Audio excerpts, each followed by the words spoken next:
Hey everyone, welcome back to the YouTube channel of Radhika classes. तो भाई Radhika classes के YouTube channel पे आपका बहुत बहुत स्वागत है। आज इस वीडियो के अंदर हम डिस्कस करने वाले करंट इलेक्ट्रिसिटी का रैपिड वन शॉट, जहां पे हम 10 मिनट के अंदर करंट इलेक्ट्रिसिटी आपको कंप्लीट पढ़ाने वाले और साथ ही साथ आपको फॉर्मुला शीट प्रोवाइड करने वाले हैं। तो इस वीडियो को सबके साथ शेयर जरूर कर देना ताकि आने वाले बोर्ड एग्जाम्स के अंदर सभी की हेल्प हो जाए और सभी फिजिक्स के अंदर बहुत बढ़िया तरीके से 95 प्लस स्कोर कर सको बहुत आसानी से। तो भाई आज करंट इलेक्ट्रिसिटी को 10 मिनट में कंप्लीट करेंगे। अच्छी लगे तो वीडियो को लाइक कर देना, लेकिन शेयर जरूर कर देना। फिर बता दूं, बहुत अच्छा कंसेप्ट होने वाला है, मतलब आपकी रिवीजन 10 मिनट के अंदर हर एक फॉर्मुलास के साथ, हर एक कंसेप्ट के साथ होने वाली है। तो भाई सबसे पहले बात करते हैं इलेक्ट्रिक करंट इलेक्ट्रिसिटी में बात आती है इलेक्ट्रिक करंट की। इलेक्ट्रिक करंट का मतलब क्या होता है? Rate of flow of charge. उसका फॉर्मुला क्या रहेगा? Charge upon time. अगर मैं इसकी बात करूं, this is charge upon time रहेगा। हमारे पास एक सिंपल सा फॉर्मुला आ जाता है जिसको हम पिछले कई सालों से पढ़ते आ रहे हैं, 10th क्लास में भी हमने पढ़ा था। This is charge upon time. और अगर एवरेज करंट निकालना है तो delta Q by delta T, instantaneous current निकालना है तो D Q by D T. और अगर क्यूटी ग्राफ आ जाता है, चार्ज और टाइम का ग्राफ आ जाता है, तो उसका स्लोप आपको क्या बताएगा? करंट। और अगर आईटी ग्राफ आ जाता है तो उसका एरिया आपको क्या बताएगा? चार्ज। तो भाई बेसिक सी बात है, current is equal to rate of flow of charge, charge upon time. उसके बाद बात आती है हमारे पास ओम्स लॉ की। V is equal to I R. सभी को पता है V is directly proportional to I, तो V is equal to I R आता है। R को यहां पे रेजिस्टेंस के नाम से जाना जाता है। Resistance basically means opposition to the flow of current. Resistance का formula rho L by A, इसके अंदर रो होता है resistivity, that depends on nature and the temperature.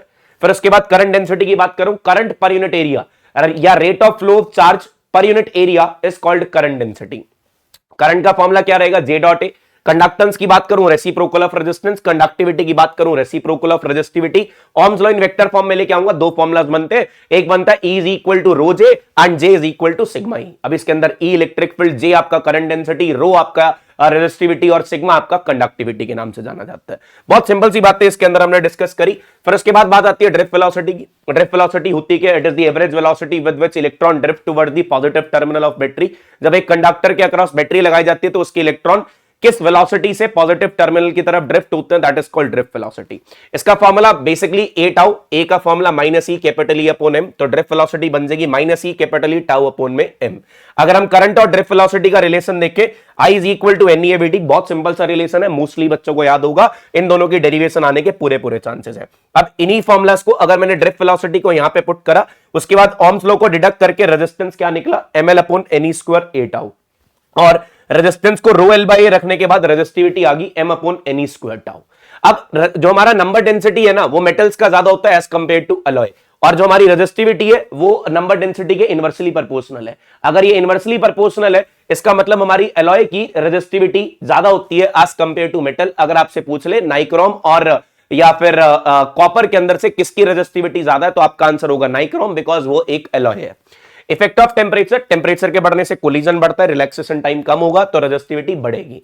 Final resistivity का formula initial resistivity into 1 plus alpha delta t. Final resistance का formula initial resistance into 1 plus alpha delta t, where alpha is known as coefficient of thermal resistance, जो कि हर material का अलग होता है। कुछ materials की बात मैं यहां पे आपके साथ करने वाला हूं। जो हमारे प्योर मेटल्स होते हैं, एग्जांपल इज कॉपर, उसके अल्फा की वैल्यू पॉजिटिव और हाई होती है, इसलिए टेम्परेचर के साथ इस रेजिस्टिविटी हायर पावर पे डिपेंडेंस होने की वजह से पैराबोलिकली इंक्रीज होती है। और जो एलॉय होते हैं उसके लिए पॉजिटिव और लो होती है, इसलिए स्ट्रेट लाइन इंक्रीज होता है। इसका जो ये जो ग्राफ बना हुआ है, दिस इज फॉर नाइक्रोम, और जो हमने पहले ग्राफ बनाया था, दिस इज फॉर कॉपर। तो याद रखना, positive and high for copper and positive and low for nichrome. फिर इसके बाद नेक्स्ट की बात करते हैं, जो हमारे अल्फा की वैल्यू वो नेगेटिव होती है सेमीकंडक्टर के लिए, तो सेमीकंडक्टर का रेजिस्टिविटी टेम्परेचर के बढ़ने से कम होता है। इसका रीजन आपको चैप्टर नंबर 14 में बढ़िया तरीके से बताया गया था। सुपरकंडक्टर्स क्या होते हैं? वो कंडक्टर्स जिनका जीरो रेजिस्टेंस होता है, टेम्परेचर कम करने से जब रेजिस्टेंस जीरो हो जाएगा तो conductor with zero resistance R called superconductors. और ये जो सुपरकंडक्टर्स है ना, जिस टेम्परेचर पे जाके ये सुपरकंडक्टर बनते हैं उसको बोलते हैं क्रिटिकल टेम्परेचर और ट्रांजिशन टेम्परेचर।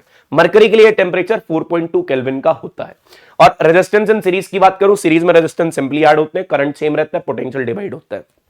पैरेलल कॉम्बिनेशन में रेजिस्टेंस रेसिप्रोकल करके ऐड करते हैं, करंट डिवाइड होता है, और यहां पे पोटेंशियल क्या रहता है? सेम रहने वाला है। इसके बाद बात करते हैं relation between E V and R, where R is known as small R is known as internal resistance and internal resistance is the resistance offered by the electrolyte and it depends on various factors, concentration of electrolyte, temperature of electrolyte, nature of electrolyte, area of electrodes and distance between electrons, various factors है। V is equal to V minus IR use करोगे discharging के लिए, V is equal to E minus IR। थोड़ा सा formula हमने गलत लिख दिया, एक बार फटाफट से इसको करेक्ट कर देते हैं। V is equal to E minus IR रहेगा, बिल्कुल करेक्ट करते हैं, थोड़ी सी मिस्टेक्स हमारे से भी हो जाती है। V is equal to E minus IR for discharging and V is equal to E plus IR for charging। Current का formula E upon R plus R, R का formula E by V minus 1 into capital R। किसी भी तरीके से question आ सकता है, कोई भी क्वेश्चन आप इसके अंदर से लगा सकते हो। कैरेक्टरिस्टिक्स ऑफ अ सेल की बात करूं, सबसे इंपॉर्टेंट 3 ग्राफ है इस चैप्टर के। ए और आर का graph parallel to R axis, क्योंकि रेजिस्टेंस पे डिपेंडेंस नहीं होती। वी और आई का ग्राफ नीचे की तरफ गिरेगा, इसका स्लोप माइनस आर के बराबर, और जिसका वाई इंटरसेप्ट है वो ई के बराबर। और फिर जब अगर बात करूं वी और आर के बीच में, जब स्मॉल आर कैपिटल आर के बराबर होगा, आंसर आएगा ई बाई टू, वी की वैल्यू ई बाई टू। और जब आर को इन्फिनिटी पुट करोगे तो वी की वैल्यू आ जाएगी ई के बराबर, मतलब मैक्सिमम ईएमएफ होती है ई के बराबर। ठीक है, अब सेल्स इन सीरीज की बात करो, अगर बहुत सारे सेल्स को सीरीज में लगा रखा है, ईएमएफ सिंपली ऐड होगी, इंटरनल रेजिस्टेंस सिंपली ऐड होगा। एन आइडेंटिकल सेल्स है और वो सीरीज में लगे हुए हैं, तो टोटल ईएमएफ एनई और टोटल इंटरनल रेजिस्टेंस एनआर। और करंट कब मैक्सिमम होगा? जब एक्सटर्नल रेजिस्टेंस इंटरनल से काफी बड़ा हो जाएगा, जब एक्सटर्नल रेजिस्टेंस इंटरनल से काफी बड़ा हो जाएगा। सेल्स इन पैरेलल कॉम्बिनेशन में ईएमएफ और इंटरनल रेजिस्टेंस का रेशियो ऐड होता है, E equivalent upon R equivalent will be E1 upon R1, E2 upon R2, और इंटरनल रेजिस्टेंस रेसिप्रोकल करके ऐड करोगे। एन आइडेंटिकल सेल्स के लिए जो टोटल ईएमएफ है वो E के बराबर, जो टोटल इंटरनल रेजिस्टेंस है वो R बाय N के बराबर। कंडीशन फॉर मैक्सिमम करंट, इसकी मैक्सिमम करंट की कंडीशन क्या है? इसके अंदर इंटरनल रेजिस्टेंस काफी बड़ा होना चाहिए एक्सटर्नल रेजिस्टेंस से। हीटिंग इफेक्ट ऑफ करंट की बात करना यार, ये बेसिक सा फॉर्मूला जो आपने 10th क्लास में पढ़ा। 3 फॉर्मूले रहते हैं, जब भी एक रेजिस्टेंस के अंदर से करंट पास किया जाता है, due to its opposition it will produce heat. Heat के 3 फॉर्मूले हैं, एक I स्क्वायर RT, एक V स्क्वायर अपॉन RT, एक VIT। और अगर पावर निकालनी है तो heat upon time, I square R, V square upon R और VI। अप्लायंसेस इन सीरीज, अगर काफी सारे अप्लायंसेस सीरीज में लगा रखे हैं तो उनकी पावर रेसिप्रोकल करके ऐड होगी। पैरेलल में लगा रखे हैं तो अप्लायंसेस सिंपली आपको ऐड होते हुए नजर आएंगे, इनकी पावर सिंपली ऐड होती हुई नजर आएगी। एफिशिएंसी का formula output power upon input power into 100, V upon into 100, capital R upon capital R plus small r into 100। काफी सारे फॉर्मूलाज बनते हैं एफिशिएंसी के। Condition for maximum power, power का फॉर्मूला होता है E square upon R, R plus R का whole square. कब पावर मैक्सिमम होगी? जब कैपिटल R स्मॉल r के बराबर हो जाएगा।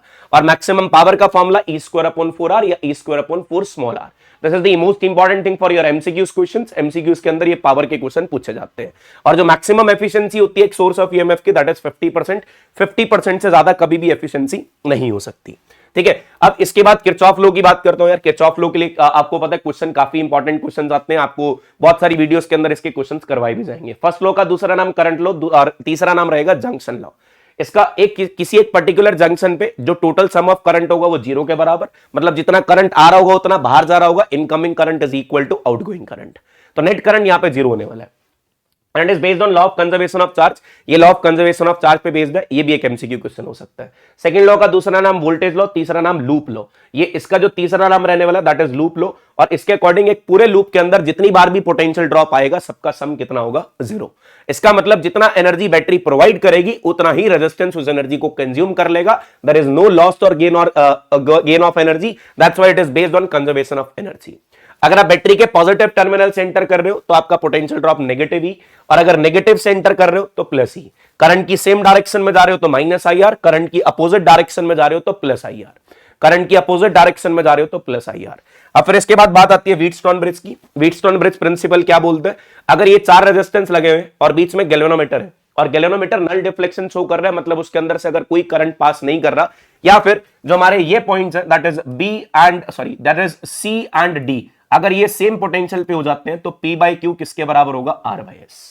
Now that's it from current electricity. लगभग 9 से 10 मिनट में हमारा ये करंट इलेक्ट्रिसिटी कंप्लीट हो गया। एक बार इसको जरूर रीड कर लेना यार। आपसे एक छोटी सी रिक्वेस्ट करूंगा, बस इस वीडियो को जितना हो सकता हो शेयर कर देना, जितना हो सकता हो अपने फ्रेंड्स के साथ शेयर कर देना। ऐसी 10 मिनट रिवीजन आपके एग्जाम तक कंप्लीट कर दी जाएगी और बढ़िया तरीके से आपको रिवीजन करा दी जाएगी। तो फटाफट से इस वीडियो को सबके साथ शेयर कर दो, अगर अच्छी लगे तो लाइक कर देना और चैनल को सब्सक्राइब करना मत भूलना। Thank you so much. Now will meet you in the next video.